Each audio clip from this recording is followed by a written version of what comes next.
Hi guys, this is Praveen Khanna and I am back with very important video for all of you students preparing for IELTS. And in this video we are going to work on some techniques which can help you overcome difficulties in readings. But before moving further, I have word of advice for you students. Before we start, foremost we need to have good observation skill. हमारे पास एक good observation skill होना चाहिए and we need to have will to understand reading. इस skill और will के बिना कुछ नहीं हो सकता. अंडरस्टैंडिंग स्किल तो मैं आपको दे दूंगा, पर विल यानी कि इच्छा आपको ही लानी है. So if you are looking this video for shortcuts, this is not for you. Better discontinue watching this video. So let us start. First and foremost आपको करना क्या है, अंडरस्टैंडिंग हेडिंग्स, फुटनोट्स, डायग्राम्स. मैं आपको एग्जांपल्स दे के भी ये सारी बात सिखाऊंगा, क्योंकि यहाँ पर 15 to 20% इन्फॉर्मेशन होती है. अगर आप इन बातों को समझ लेते हैं, you can have advantage before starting game. आपको पता लग जाता है. Like here is an example in front of you. So here the heading is clearly saying knighthoods, an ancient tradition. यानी कि यहाँ पर आप एक ancient tradition के बारे में पढ़ने जा रहे हैं, which is knighthood. Okay. Now there is one more example, calisthenics. अब calisthenics क्या कह रहा है कि the world's oldest form of resistance training, और साथ में आपको ये दो pictures भी दी हुई हैं. So that is showing that it is related to bodybuilding. Got that? So this is bodybuilding technique. हम एक और example discuss करते हैं. Now here is Venus in transit. हमको पिक्चर भी दी हुई है. अब हम ये फुटनोट भी पढ़ सकते हैं. जून 2004 saw the first passage known as transit of the planet Venus across the face of sun in 122 years. Understood students? तो ये सन है बैकग्राउंड में और उसके ऊपर से ये वीनस ट्रांजिट होता नजर आ रहा है. राइट. सो दैट वे आप अगर हेडिंग्स को अंडरस्टैंड करेंगे, आई एम श्योर आप 15 से 20% टेक्स्ट इन्फॉर्मेशन है आपको ये पता लग जाएगा. सो अगर आपका इंटरेस्ट रहेगा, so automatically it will become habit. और मोस्ट ऑफन हम क्या करते हैं, हम फर्स्ट पैराग्राफ भी क्विकली रीड करते हैं. And as I discuss in my classes with my students, there is always an advantage. If you are going through your first paragraph, you come to know what is your passage about. Okay. So आदत बनाइए इसकी. Let's move further. Okay. So second tip is look for glossaries. Very often it happens students कि हमारी readings में हमको ग्लॉसरीज दी होती हैं and बहुत बार students they completely ignore these. Students इसको इग्नोर करते हैं. Basically these things are to help you out. Like there is a passage ट्रूने ब्रेन. अब ट्रूने ये ऊपर वन डाला हुआ है, दैट मीन्स कि यहाँ पर आपके लिए कुछ नीचे मीनिंग है. आप अगर स्क्रॉल डाउन करते हैं तो आपको पता लगता है कि वहाँ पे ट्रूने का मतलब आ रहा है 3 in 1. और यहाँ पर ये पिक्चर भी दी हुई है. मीन्स टू से ये जो आपका पैसेज है ये आपको बता रहा है जो 3 in 1 ब्रेन है. Got that. अब आप एक काम और कर सकते हैं, फर्स्ट लाइन भी पढ़ के देख सकते हैं. That will make you more clear about the passage. The first of our 3 brains to involve is what scientist call reptilian cortex. ठीक है. तो इस पैसेज में बेसिकली आप 3 ब्रेन्स के बारे में बात करने वाले हैं जो कि हमारी हैं, और उनमें से एक को हम रेप्टिलियन कॉर्टेक्स कहते हैं. राइट. तो ये हमको ग्लॉसरी की वजह से पता लग गया. इस तरह से ग्लॉसरी अक्सर दी जाती है रीडिंग पैसेज को आपके सिंप्लीफाई करने के लिए. Let us move further. तो जैसे कि ग्लॉसरी की मैं बात कर रहा हूँ, यहाँ पर ये एक मैंने पिक डाली हुई है. Through this pic you can understand. एक और मेरे पास एग्जाम्पल है. अब जैसे कि हम कह रहे हैं मिल्स डेविस. अब मिल्स डेविस कौन था? ये आइकन भी था, ये आइकनोक्लास्ट भी था. अब आइकनोक्लास्ट के लिए उन्होंने बताया an iconoclast is somebody who challenges traditional beliefs और कस्टम्स. राइट. तो ये लोग ट्रेडिशनल बिलीव्स और कस्टम्स को चैलेंज करते हैं. Got that. तो अब हम आगे चलते हैं.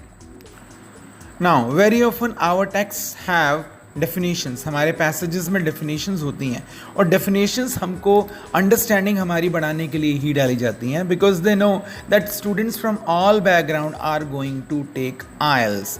हर किसी को हर किसी चीज़ के बारे में पता नहीं होता.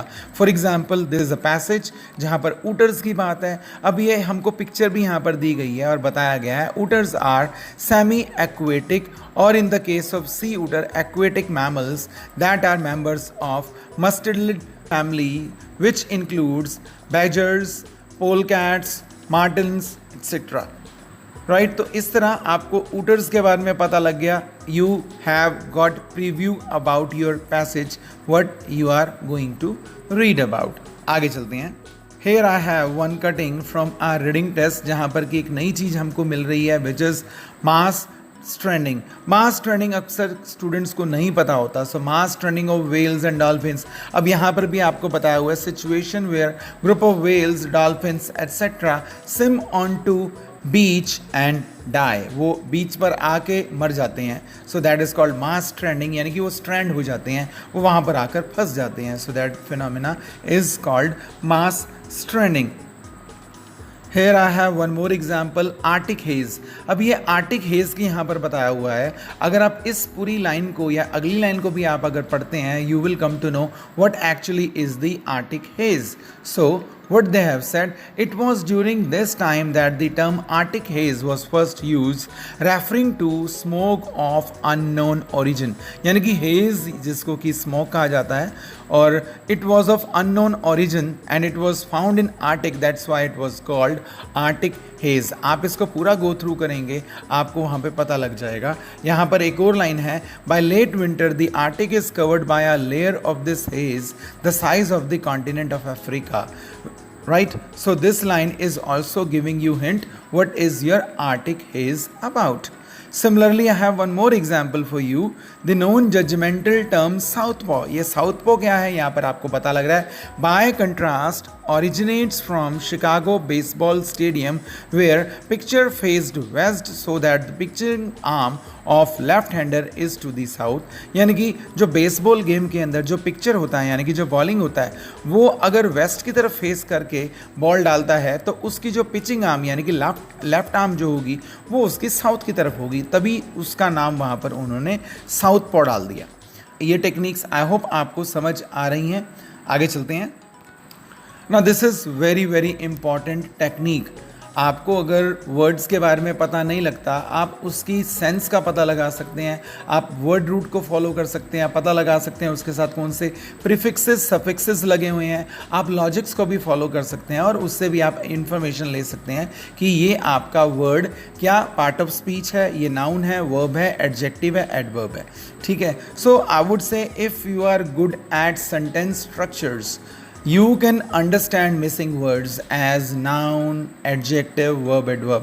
आपको कोई प्रॉब्लम नहीं होगी. अब जैसे कि यहाँ पर मैंने रेट्रोस्पेक्टिव स्टडीज़ के बारे में बताया.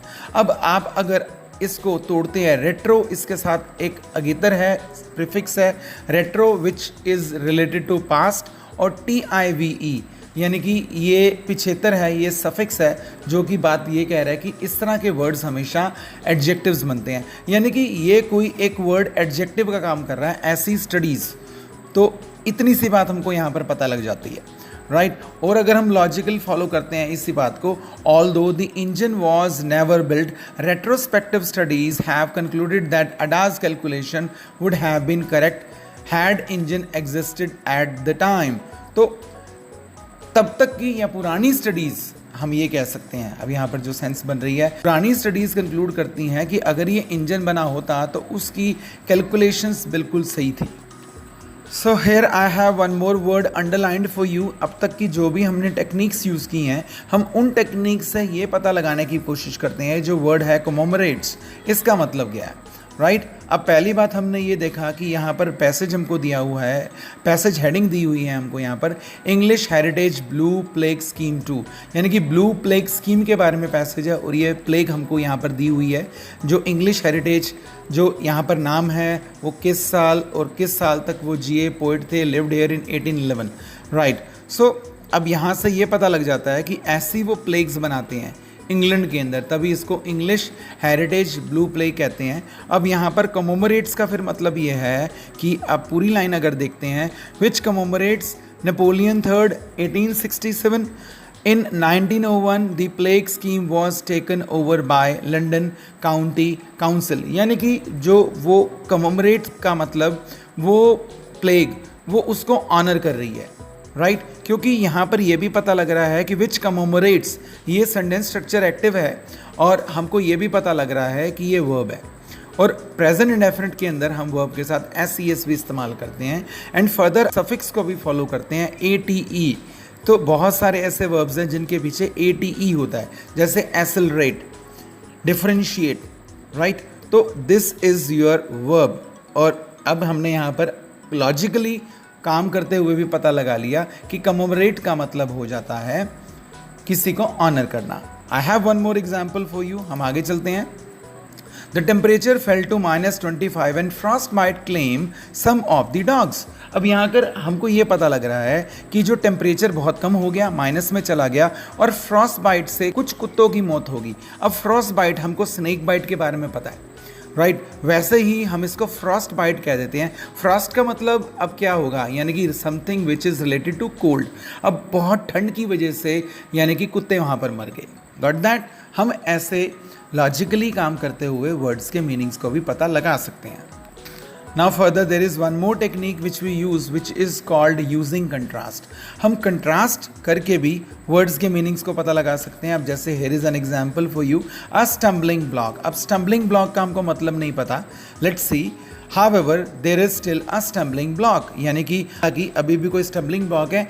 The laser is no nifty portable. Laser बिल्कुल भी पोर्टेबल नहीं है, यानी कि जो स्टम्बलिंग ब्लॉक है उसकी सेंस यहाँ पर बन रही है कमज़ोर कड़ी, राइट। आप इसको आगे पढ़ते हैं। It's the monstrous that takes up a whole room, यानी कि वो अपने साइज़ की वजह से वो उसका एक बहुत बड़ा नेगेटिव पॉइंट बनता है। तो that's why this paragraph is talking about stumbling block, यानी कि कमज़ोर कड़ी which is an disadvantage. So I have one more example for you in contrast. But if industrial agriculture is to be replaced, what is a viable alternative? A viable का मतलब क्या है? इतना हमको पता लग गया कि viable इसमें able है पीछे, able जो कि एक पिछेतर यानी कि suffix का काम करता है, यानी कि एडजेक्टिव का काम करेगा। तो what is an viable alternative? Alternative यानी कि सोल्यूशन, यानी कि पॉसिबल। इसकी फिर सेंस बननी चाहिए कि अगर आप इंडस्ट्रियल एग्रीकल्चर को रिप्लेस करेंगे तो फिर हमारे पास एक पॉसिबल अल्टरनेटिव सोल्यूशन उसका क्या है। And then further students, I have also uploaded list of prefixes and suffixes with examples and meanings. आप वहाँ से इस लिस्ट को डाउनलोड कर सकते हैं।